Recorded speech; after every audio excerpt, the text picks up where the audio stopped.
Olá, alunos, sejam bem-vindos. Eu sou a professora Rafaela Pinheiro, a sua professora do componente de Educação Física. Vamos ver o que é que nós temos de conteúdo para a nossa aula, bora lá? Aula 21, revisão e avaliação. Muito bem, então vamos ver, relembrar os conteúdos que foram dados durante essa unidade. Vamos lá.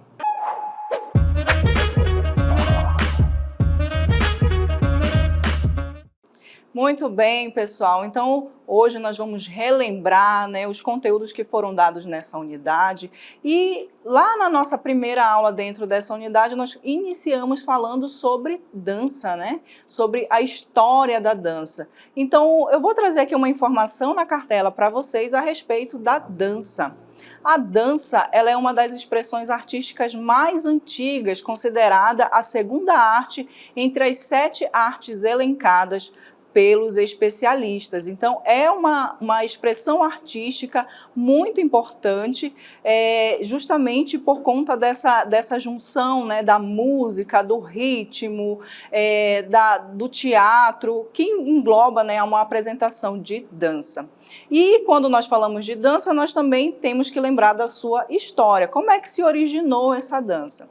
E nós vamos começar pelas danças primitivas. As danças primitivas, elas aconteceram lá nos primórdios da nossa existência, lá com os homens das cavernas, que data ali entre 9.000 e 8.000 a.C., nas eras paleolítica e mesolítica. E como é que a gente ficou sabendo dessa informação? Através dessa arte rupestre, que é essas imagens que retratavam ali o dia a dia, o cotidiano daquela população, daqueles homens das cavernas. E essa arte era registrada justamente em rochas, como vocês observam aí na imagem. Então, nessas eras, como é que a dança se configurava? A dança, ela estava configurada, diretamente ligada, ela tinha uma ligação com a sobrevivência. Como assim? Eles utilizavam-se de elementos da dança, dos gestuais da dança, para servir ali como se fossem um amuleto, para que impedisse que eventos naturais destruíssem ali o seu meio de sobrevivência, como a caça, como a pesca, como a colheita de frutos. E o tempo foi passando, e a gente vai ver ali mais para frente na história, agora saindo dessa era paleolítica e mesolítica e indo para o período neolítico, que data aí de 6.000 antes de Cristo, 6.500 anos antes de Cristo.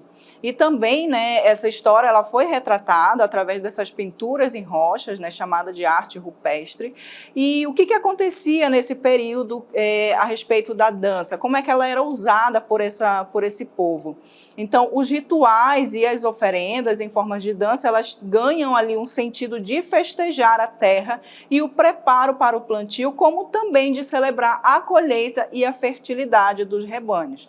Então, logo lá nos primórdios, a dança servia como se fosse um amuleto de proteção, para impedir que eventos naturais destruíssem o seu meio de sobrevivência. Já aqui nesse período, a dança ela já vai estar ligada ali com a questão do sagrado, com a questão de você agradecer uma boa colheita, a fertilidade dos rebanhos. Mais para frente na história, a gente vai entrar no período das danças milenares. Vamos ver um pouco sobre essa questão das danças milenares. Essas danças, elas são aquelas que ocorreram em civilizações da antiguidade, como Índia, Egito, Grécia e Roma. Para esses povos, dançar tinha um caráter sagrado e seu maior objetivo era reverenciar as divindades. Então, falando aqui sobre danças milenares, nós vamos iniciar aqui lá na Índia, que data de 2.000 anos antes de Cristo. Como é que a dança se configurava nessa época? Na Índia, os vários estilos de dança sempre eram relacionados aos deuses, com origem na invocação do deus Shiva, que é considerado o deus da dança, E a questão da expressividade através dos gestuais de mãos, do corpo inteiro, do pescoço, pescoço, dos olhos, da boca, todos esses elementos corporais eram utilizados ali como reverência para esse deus Shiva. E mais para frente nós vamos ver na Grécia como é que acontecia, né? Como é que fazia essa ligação entre a dança e como é que ela se configurava ali nessa época. Então, a dança na Grécia antiga, ela data ali do século 7 a.C. ao século 3 a.C. E como é que acontecia essa dança na Grécia? Tanto na Grécia como no Egito e na Índia, a dança ela sempre integrou os rituais religiosos. Então, lá no Egito Antigo também, essa conotação de unir a dança como uma forma de expressividade ali de devoção ao sagrado existia, né, desde lá do Egito Antigo. Então, Egito, Índia e Grécia também tinham essa conotação de usar a dança para o sagrado. E mesmo antes de fazer parte ali dos movimentos teatrais. Então, os cidadãos gregos, eles acreditavam no poder da dança também como algo mágico. E por conta disso, dessa magia que a dança provocava para eles naquela época, eles passaram a utilizar também máscaras durante as suas apresentações e dançavam então para os seus inúmeros deuses. E mais para frente nós vamos ver aqui em Roma, né, saindo ali da Grécia e entrando no contexto da Roma antiga, a maior parte da população romana consistia de soldados. E esses soldados, eles desprezavam a dança porque eles achavam que era algo muito intelectual e não era compatível, então, com esse espírito, né, de soldado, de valentia que eles gostavam de exibir. E eles faziam a mesma coisa também com a poesia, com as esculturas e a filosofia. Então, tudo que era ligado ao intelectual, eles abandonavam, deixavam ali de lado, justamente para não manchar essa imagem, né, de homens fortes, robustos, com aquela força bruta que esses militares, né, que esses soldados gostavam de exibir. Então, eles preferiam as lutas entre gladiadores e aquele sentido inicial de usar a dança para outros povos como algo sagrado, ele foi perdendo ali o sentido na Roma antiga. Ok? Agora, passando para a Idade Média, nós vamos ver que data ali de 476 a 1453. Então, a dança na Idade Média, pelo fato, né, de usar o corpo como uma expressão e justamente usar também da sensualidade, né, que o corpo, que o movimento corporal ele acaba apresentando durante a dança, esse ato ele foi considerado profano. Então, a dança nessa época foi proibida, justamente porque nessa época se buscava uma prática de dissolução desses costumes que eram considerados profanos. Então, nessa época, a dança ela teve ali a sua proibição, justamente por conta dessa purificação ali dos costumes.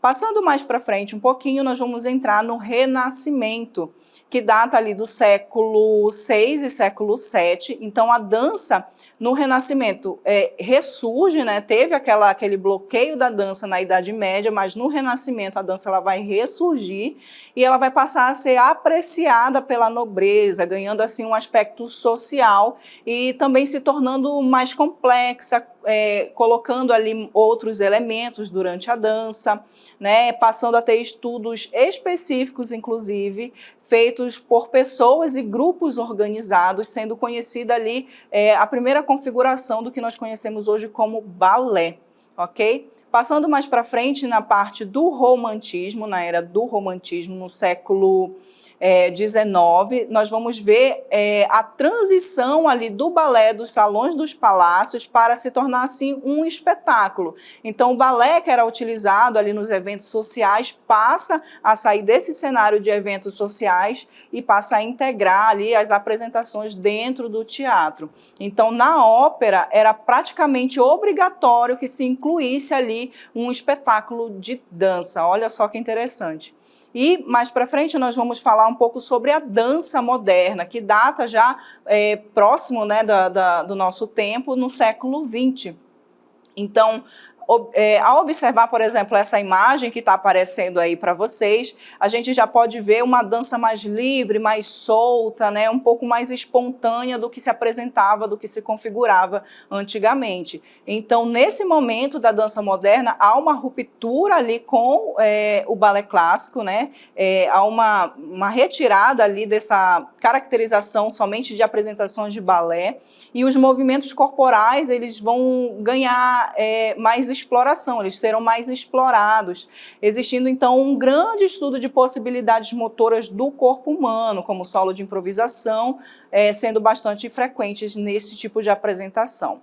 Passando mais para frente, nós vamos ver aqui na cartela uma grande figura que marcou essa dança moderna, né, chamada de Isadora Duncan. Como vocês vão observar aí, ela provocou uma imensa renovação com uma dança mais livre, mais solta, mais ligada à vida real. Então, essa expressividade foi marcada justamente pelas suas apresentações e, inclusive, o deixar de usar sapatilhas durante as apresentações, ela que deu esse pontapé inicial aí dessas apresentações livres, né, espontâneas.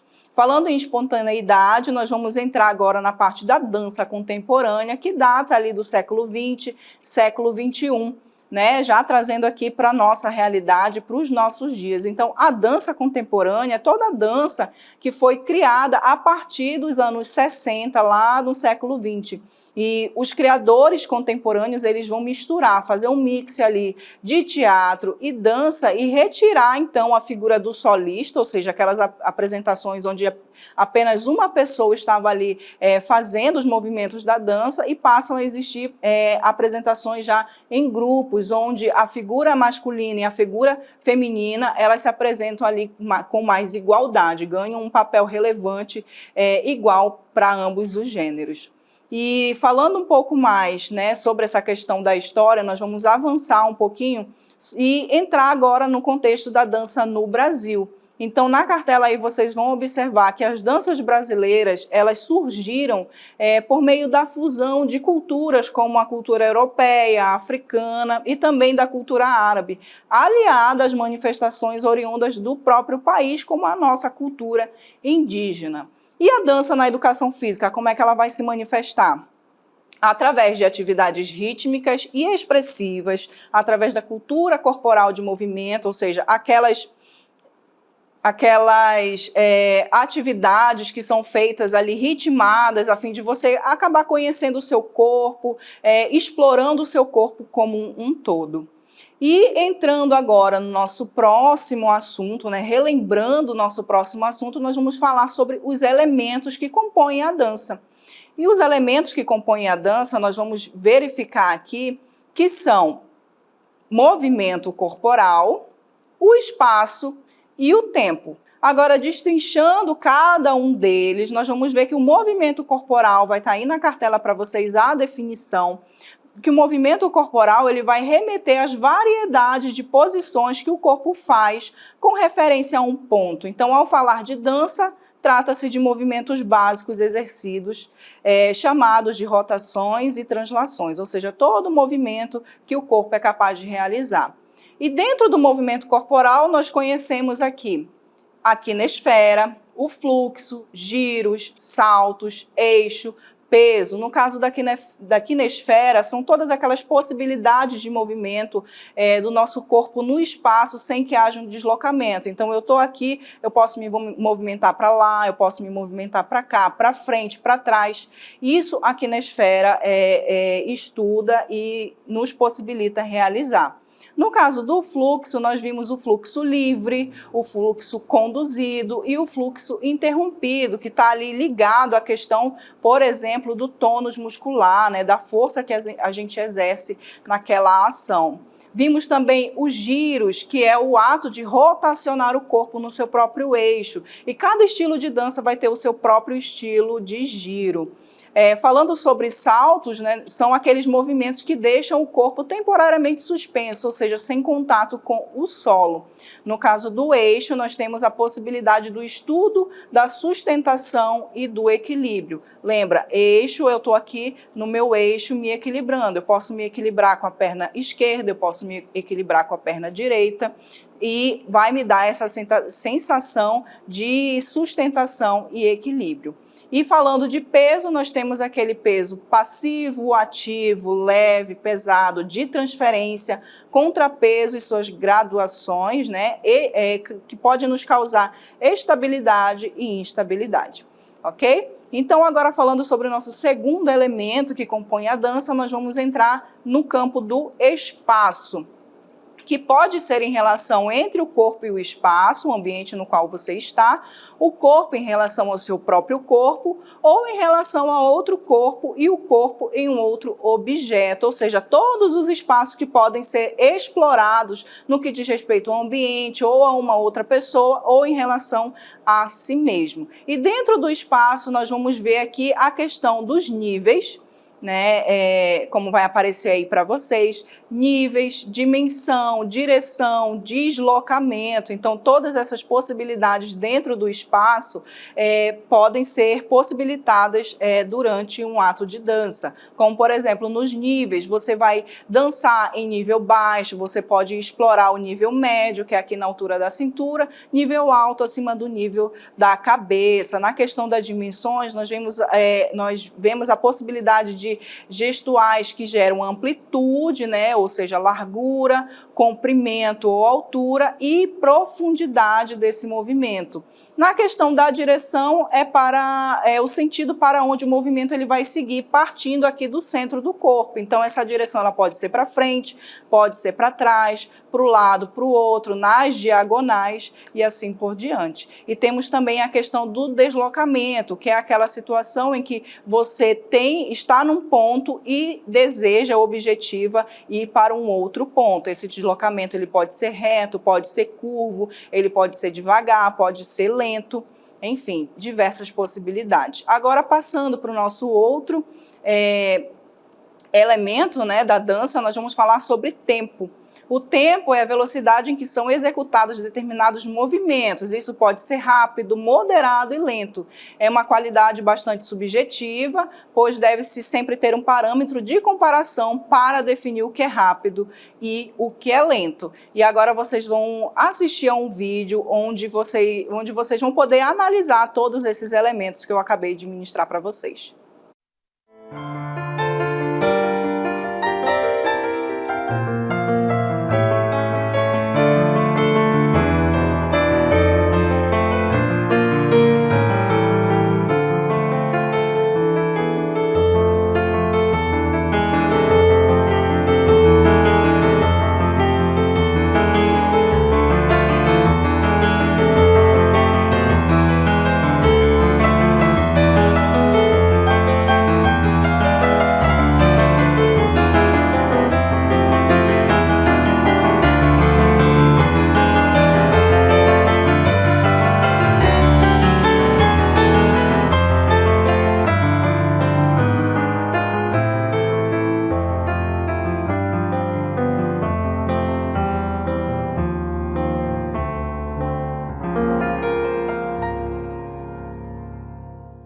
Muito bem, então a partir de agora nós vamos entrar num outro assunto que é relacionado à rumba. E o que é rumba? Vamos ver aqui a definição na tela.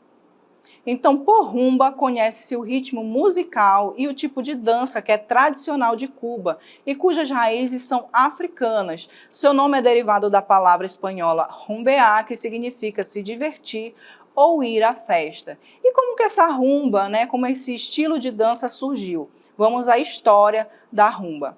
Então, a história da rumba, ela começa ali pelos anos de 1500, lá em Cuba, e ela foi originada, foi inventada ali pelos povos africanos, que naquela época eram escravizados ali naquele lugar. Então, eles inventaram, né, eles criaram a rumba.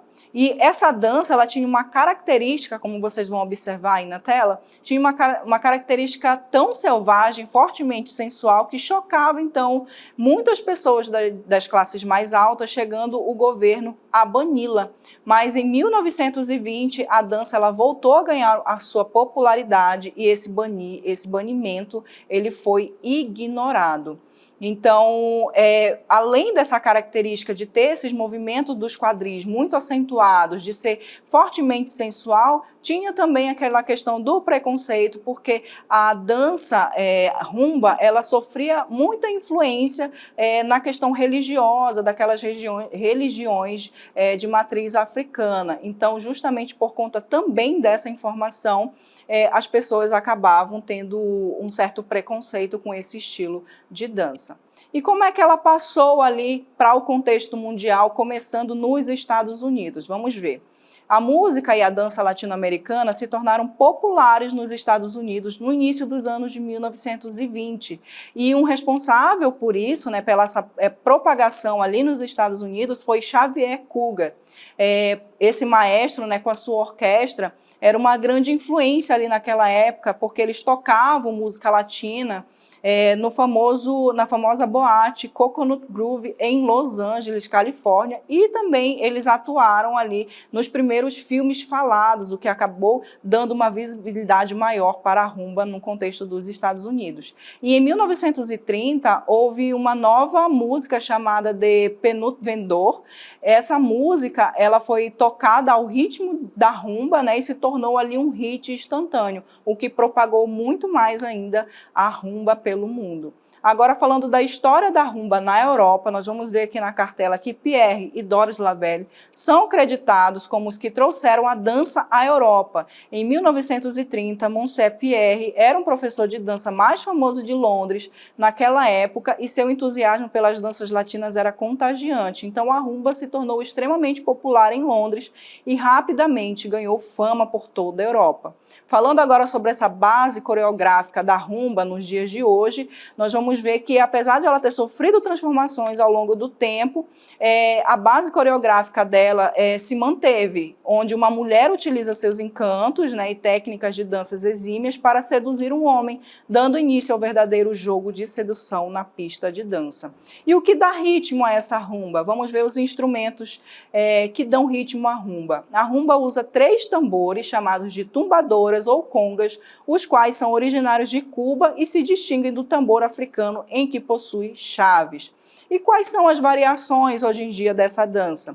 Então, ao longo dos anos, ela foi sofrendo, né, essas transformações e hoje em dia a rumba de salão que conhecemos é, na verdade, o son ou danzon, que são mais lentas e não tão sensuais como a original. O son era muito popular em meio à classe média cubana e o danzon, que era mais lento e refinado, era o favorito das classes altas. Então, para ficar aí mais claro para vocês, né, para vocês relembrarem um pouco sobre essa sensualidade da rumba, perdão, eu vou trazer um vídeo para vocês aí, para vocês assistirem.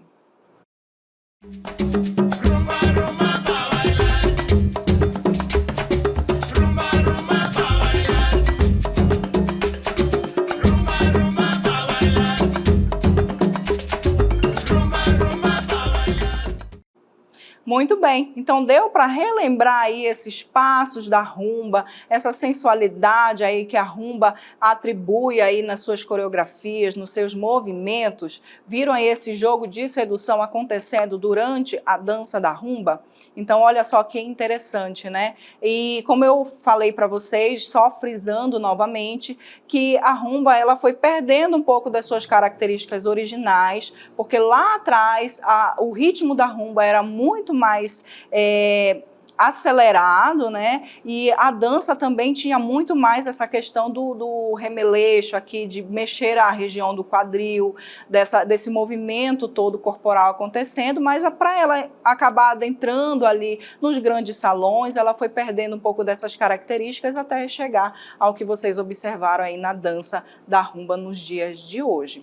tá certo? Então, espero que vocês tenham compreendido, tenham relembrado os principais pontos dados durante essa unidade a respeito dos conteúdos, né, que nós falamos sobre dança, e que vocês possam aí, a partir de agora, já poder verificar os elementos da dança acontecendo durante uma apresentação de danças urbanas, por exemplo, de um forró, de um bolero, enfim, das danças que são apresentadas aí, tá certo? Então, muito obrigada pela atenção de vocês e até uma próxima oportunidade.